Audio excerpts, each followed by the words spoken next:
नमस्ते। आज के इस गहन विश्लेषण में आपका स्वागत है। आज हम एक ऐसे टॉपिक पर बात करने वाले हैं जो सच कहूं तो हम सभी की जिंदगी से बहुत गहराई से जुड़ा है। जब कोई हमें धोखा देता है या हमें हर्ट करता है तो उस मेंटल पेन को कैसे हैंडल करें, और सबसे जरूरी बात, मुश्किल से मुश्किल वक्त में भी अपनी इनर पावर यानी अपनी मानसिक शांति को कैसे बचाए रखें। सोचिए, आपका मन एक मजबूत किले की तरह है। आज हम यही सीखेंगे कि उस किले को अभेद्य कैसे बनाया जाए ताकि बाहर का कोई भी तूफान आपको अंदर से हिला ना सके। तो चलिए सीधे मुद्दे पर आते हैं।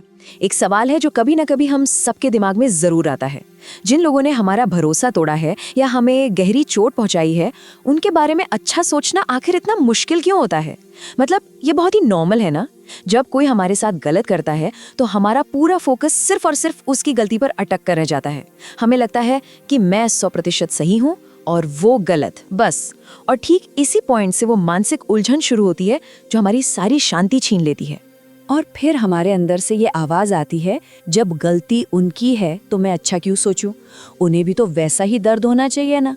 ईमानदारी से कहूं तो उस पल में ये बात एकदम सही, न्यायपूर्ण और लॉजिकल लगती है। ऐसा लगता है जैसे यही तो सच्चा न्याय है। लेकिन, और ये एक बहुत बड़ा लेकिन है, सच्चाई ये है कि बदला लेने की ये भावना, ये सोच हमें ही दर्द के एक ऐसे लूप में फंसा देती है जिसका कोई अंत नहीं है। हम जाने अनजाने में उसी दर्द को बार बार जी रहे होते हैं और अल्टीमेटली सबसे बड़ा नुकसान हमारा ही होता है। तो इस चक्र को कैसे तोड़ें? आइए इसके पहले पहलू को समझते हैं, उनके और हमारे कर्मों के बीच के अंतर को समझना। अब यहाँ जो बात सबसे दिलचस्प है वो ये है कि असली बदलाव यहीं से शुरू होता है। जब तक आप दूसरों की हरकतों और अपने खुद के रिएक्शन के बीच एक क्लियर लाइन नहीं खींचते, तब तक शांति भूल जाइए। एक तरफ है उनका एक्शन यानी उनका कर्म और उनकी जिम्मेदारी, और दूसरी तरफ है हमारे विचार जो हमारा कर्म और हमारी जिम्मेदारी हैं। प्रॉब्लम तब शुरू होती है ना जब हम इन दोनों अलग अलग हिस्सों को आपस में मिला देते हैं। हम मान लेते हैं कि क्योंकि उन्होंने बुरा किया इसलिए मेरा बुरा सोचना तो जायज है, और पता है ठीक इसी मोमेंट पर हम अपनी सारी पावर उनके हाथों में सौंप देते हैं। यानी सीधी सी बात है, हमारी असली ताकत तब खत्म हो जाती है जब हमारा रिएक्शन किसी और के बिहेवियर से तय होने लगता है। सोचिए, क्या आपने अपने मन का रिमोट कंट्रोल किसी और को दे दिया है?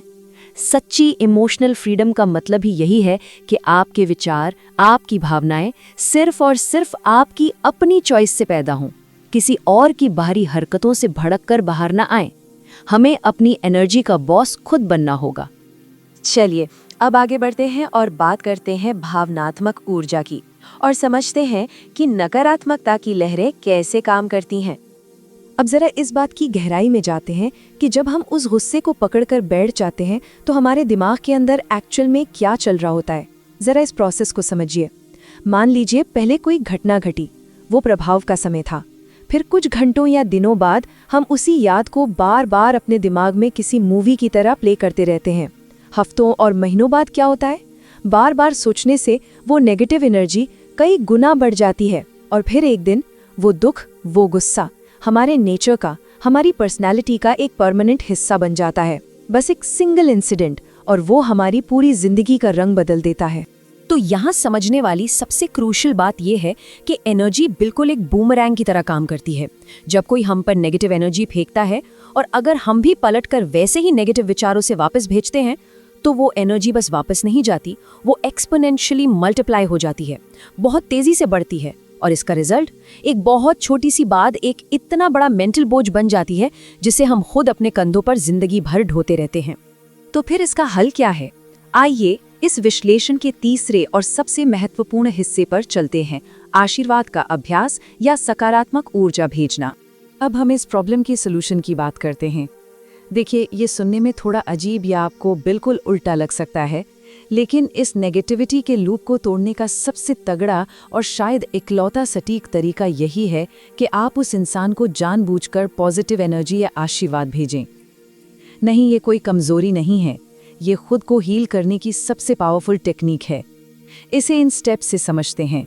पहला स्टेप, ये एक्सेप्ट करें कि उन्होंने जो किया वो उनका कर्म था। दूसरा स्टेप, पॉजिटिव विचारों को बस मैकेनिकली रिपीट करें।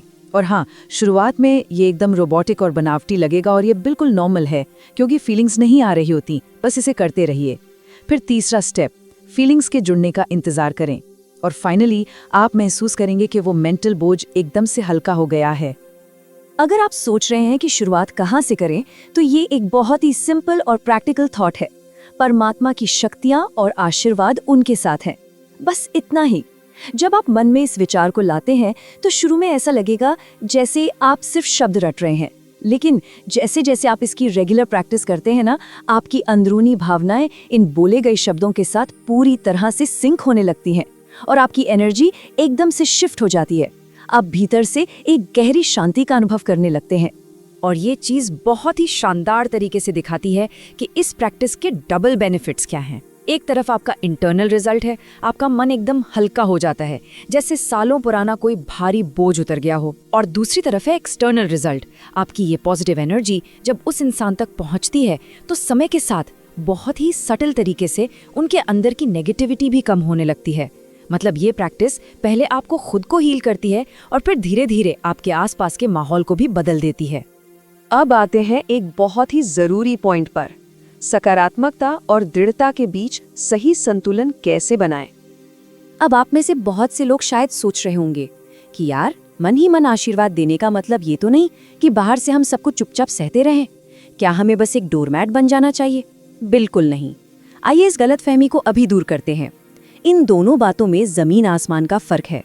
एक तरफ है गलत बिहेवियर को चुपचाप एक्सेप्ट कर लेना, जो कि एक तरह का पैसिव सरेंडर है, और दूसरी तरफ है अपने मन को अंदर से एकदम शांत रखना, लेकिन बाहर से बिल्कुल क्लियर और स्ट्रॉन्ग बाउंड्रीज सेट करना। किसी को अंदर से आशीर्वाद देने का ये मतलब कतई नहीं है कि आप बाहरी तौर पर किसी गलत बर्ताव को बढ़ावा दें। सही और गलत के बीच फर्म रहना बहुत जरूरी है। तो ये बैलेंस एक्चुअल में कैसे बनेगा, इसका एक बहुत ही सटीक ब्लूप्रिंट है। अपनी सोच को हमेशा साफ और पॉजिटिव रखिए ताकि मन स्टेबल रहे, लेकिन साथ ही जहां जरूरत पड़े वहां बाहरी बर्ताव में एकदम स्पष्ट और सख्त रहिए। सच कहूं तो मधुरता और मजबूती, ये दोनों चीजें एक साथ बहुत अच्छे से चल सकती हैं। और अगर कभी आपको लगे कि आपका ध्यान या एनर्जी फिर से उसी पुरानी बात में अटक रही है, तो उसे तुरंत वहां से हटाकर किसी अच्छे, कंस्ट्रक्टिव और पॉजिटिव काम में लगा दीजिए। और इसके लिए एक बहुत ही पावरफुल टूल है। जब भी आपका मन वापस उसी पुरानी नेगेटिविटी और उलझन के दलदल में फंसने की कोशिश करे ना, तो अपने ध्यान को तुरंत मोड़ने के लिए बस ये कहिए, मैं शांत हूँ, मैं स्थिर हूँ। ये सिर्फ शब्द नहीं है, ये एक रिमाइंडर है। इसे बार बार दोहराने से आपके मन को एक नई दिशा मिलती है और ये आपको तुरंत याद दिलाता है कि भाई, मेरी इस अंदरूनी स्थिति का कंट्रोल किसी और के हाथ में नहीं, बल्कि पूरी तरह से मेरे ही हाथ में है।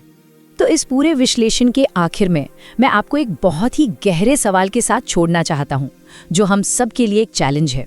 जरा सोचिएगा, क्या अब से आपके विचार किसी और के बिहेवियर पे डिपेंड करेंगे या ये आपकी अपनी स्वतंत्र चॉइस होगी? जब आपकी सोच एकदम साफ होती है और आपका बिहेवियर बैलेंस्ड होता है, तभी आप असल में अपनी पावर को होल्ड कर पाते हैं। ये वो डिसीजन है जो आपकी इनर पावर को हमेशा के लिए आपके पास ले आता है और हर मुश्किल सिचुएशन को बदल सकता है। इस पर जरूर गहराई से विचार कीजिएगा।